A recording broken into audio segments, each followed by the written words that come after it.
Strange Locations, Part 108, The Crenshaw House.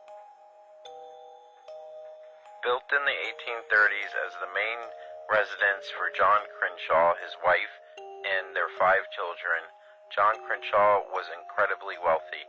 At one point, his taxes accounted for 1/7 of the entire state. He owned several thousand acres on top of the 30,000 acres he leased from the state. He was one of the few residents in Illinois legally allowed to own slaves, as Illinois was a free state. But the salt springs work was incredibly difficult, and no one wanted to do it. Salt was vital in those times. He owned 700 slaves, but that wasn't all he did. John Crenshaw was also an illegal slave trader. The house was a station on the reverse Underground Railroad. He kidnapped freed and escaped slaves, then returned them to slave states to be sold back into slavery. There are 12 rooms with cells with areas for change on the 3rd attic floor of the home, where it was thought to have kept imprisoned kidnapped slaves.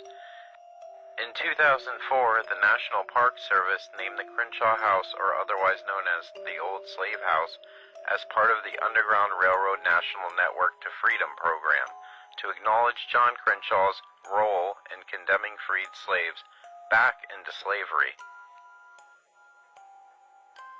Since as early as 1851, people have reported that the house is haunted, specifically on the 3rd floor.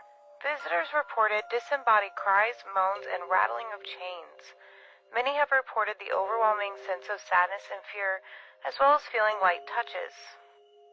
Others experienced chills and cold spots. Reportedly, it's haunted by a spirit referred to as Big Jim. The house used to be open for tours, but it isn't any longer. Currently, it's illegal to go on the grounds, but may reopen to the public in the future.